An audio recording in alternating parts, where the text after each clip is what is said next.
shot off, shuddered the groom. The equipage began to move forward. Hold your tongue, can't you? He's dead, and that's all there is to it. The groom licked his dry lips.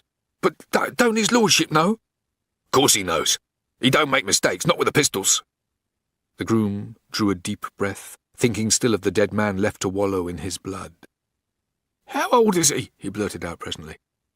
24, all but a month or two. 24?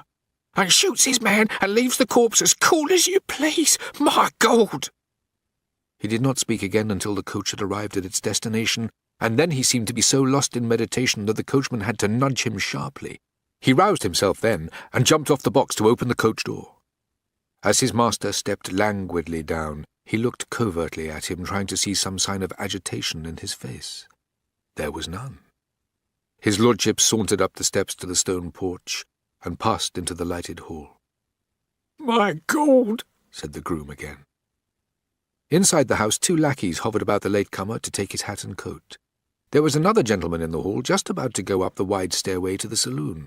He was good-looking in a rather florid style, with very heavily arched brows and a roving eye. His dress proclaimed the macaroni, for he wore a short coat decorated with frog buttons, fine striped breeches with bunches of strings at the knee, and a waistcoat hardly reaching below the waist. The frills of his shirt front stuck out at the top, and instead of the cravat, he displayed a very full handkerchief tied in a bow under his chin. On his head he wore an amazingly tall ladder toupee dusted with blue hair powder, and he carried in his hand a long tasselled cane. He turned as my lord entered, and when he saw who it was, came across the hall. "I hoped I was the last," he complained. He raised his quizzing glass, and through it peered at the hole in his lordship's coat. "My dear Vidal," he said, shocked. "My dear fellow, ecod, my lord, your coat!" One of the lackeys had it over his arm. My lord shook out his Dresden ruffles, but carelessly, as though it mattered very little to him to be point de vis. "Well, Charles, what of my coat?" he asked. Mr. Fox achieved a shudder. "There's a damned hole in it, Vidal," he protested. He moved forward and very gingerly lifted a fold of the garment. "And a damned smell of powder, Vidal," he said. "You've been shooting someone." His lordship leaned against the banister and opened his snuff-box. "Some scum of a footpad only," he said. Mr. Fox abandoned his affectations for the moment. "You killed him, Dominic?" "Of course," said my lord. Mr. Fox grinned. "What have you done with the corpse, my boy?" "Done with it?" said his lordship with a touch of impatience. "Nothing. What shall I do with the corpse?" Mr. Fox rubbed his chin. "Devil take me if I know," he said after some thought. "But you can't leave a corpse on the road, Dominic. People might see it on the way back to town. Ladies won't like it." His lordship had raised a pinch of snuff to one classic nostril, but he paused before he sniffed. "I hadn't thought of that," he admitted. A gleam, possibly of amusement, stole into his eyes. He glanced at the lackey, who still held his damaged greatcoat. "There's a corpse somewhere on the road to town. Mr. Fox does not wish it there. Remove it." The lackey was far too well trained to display emotion, but he was a little shaken. "Yes, my lord," he said. "What does your lordship want done with it, if you please?" "I've no idea," said his lordship. "Charles, what do you want done with it?" "Egad, what is to be done with the corpse in the middle of Hounslow Heath?" demanded Mr. Fox. "I've a notion it should be delivered to a constable." "You hear?" said his lordship. "The corpse must be conveyed to town." "Bow Street," interjected Mr. Fox. "To Bow Street, with the compliments of Mr. Fox." "No, damn me, I don't take the credit for it, Dominic. Compliments of the Marquis of Vidal, my man." The lackey swallowed something in his throat and said with a palpable effort, "It shall be attended to, sir." Mr. Fox looked at the Marquis. "I don't see what else we can do, Dominic, do you?" "We seem to have been put to a vast deal of inconvenience already," replied the Marquis, dusting his sleeve with a very fine handkerchief. "I do not propose to bother my head further in the matter." "Then we may as well go upstairs," said Mr. Fox. "I await your pleasure, my dear Charles," returned his lordship, and began leisurely to mount the shallow stairs. Mr. Fox fell in beside him, drawing an elegant brise fan from his pocket. He opened it carefully, and held it for his friend to see. "Vernis Martin," he said. His lordship glanced casually down at it. "Very pretty," he replied. "Chassereau, I suppose?" "Quite right," Mr. Fox said, waving it gently to and fro. "Subject, Telemaque, in ivory."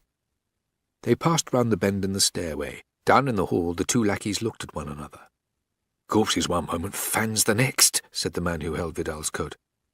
"There's the quality for you." The episode of the corpse had by this time apparently faded from Lord Vidal's mind, but Mr. Fox, thinking it a very good tale, spoke of it to at least 3 people, who repeated it to others. It came in due course to the ears of Lady Fanny Marling, who, in the company with her son John and her daughter Juliana, was present at the drum. Lady Fanny had been a widow for a number of years, and the polite world had ceased to predict a second marriage for her.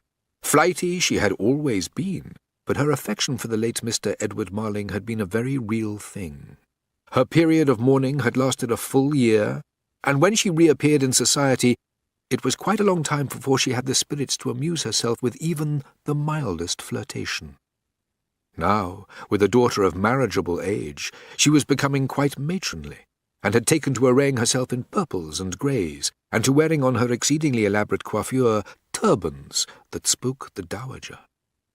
She was talking to an old friend, one Hugh Davenant, when she overheard the story of her nephew's latest exploit, and she at once broke off her own conversation to exclaim, "That abominable boy! I vow and declare I never go anywhere but what I hear of him, and never any good, Hugh, never!" Hugh Davenant's grey eyes travelled across the room to where the Marquis was standing, and dwelled rather thoughtfully on that arrogant figure. He did not say anything for a moment, and Lady Fanny rattled on. "I am sure I have not the least objection to him shooting a highwayman. Oh, my dear Hugh, do but look at that odd gown. What a figure of fun! Oh, it is Lady Mary Coke. Well, small wonder she never could dress, and really she's become so strange of late. People say she's growing absolutely English. Yes, Hugh, I heard it from Mr. Walpole, and he vowed she was mad. What was I saying? Vidal! Oh, yes, well, if he must shoot highwaymen, it's very well, but to leave the poor man dead on the road— though I make no doubt he would have done the same to Vidal, for I believe they are horridly callous, these fellows. But that's neither here nor there. Vidal had no right to leave him.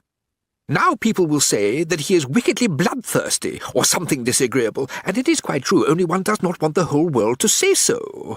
She drew a long breath. "And Leonie," she said. "And you know, Hugh, I am very fond of dear Leonie. Leonie will laugh and say that her méchant Dominique is dreadfully thoughtless. Thoughtless!" Davenant smiled.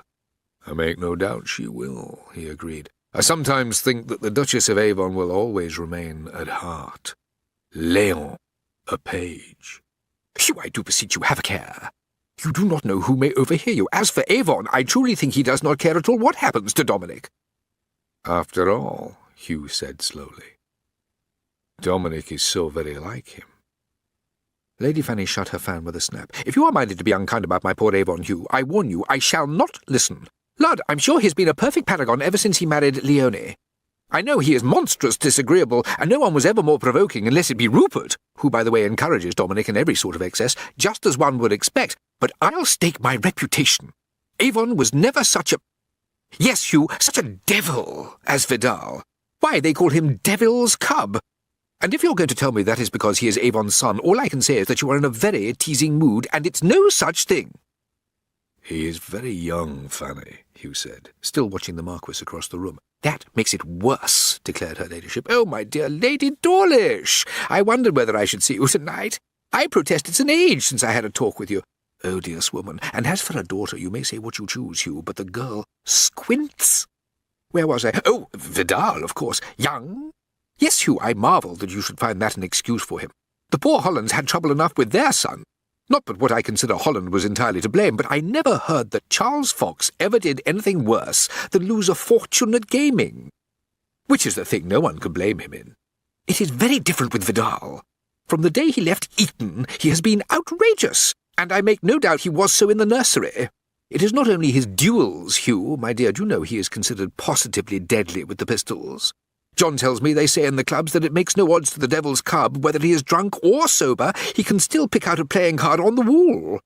He did that at White's once, and there was the most horrid scandal, for of course he was in his cups. And only fancy, Hugh, how angry all the people like old Queensberry and Mr. Walpole must have been. I wish I had seen it." "I did see it," said Hugh. "A silly boy's trick, no more." "I dare say, but it was no boy's trick to kill young Folliot. A pretty to-do there was over that. But as I say, it is not only his duels. He plays high, well, so do we all, and he is a true Alistair, and he drinks too much. No one ever saw Avon in his cups that I ever heard of, Hugh, and worse than all—" She stopped and made a gesture with her fan. "Opera dancers," she said darkly. Davenant smiled. "Well, Fanny, I deplore it as much as you do. But I believe you cannot say that no one ever saw Avon—" He was interrupted. "I'm very fond of Justin," said Lady Fanny tartly, "but I never pretended to approve of his conduct. And with all his faults, Justin was ever bon ton. It's no such thing with Vidal. If he were my son, I should never have consented to let him live anywhere but under my roof. My own dear John scarce leaves my side." Hugh bowed. "I know you are very fortunate in your son, Fanny," he said. She sighed. "Indeed, he is prodigiously like his poor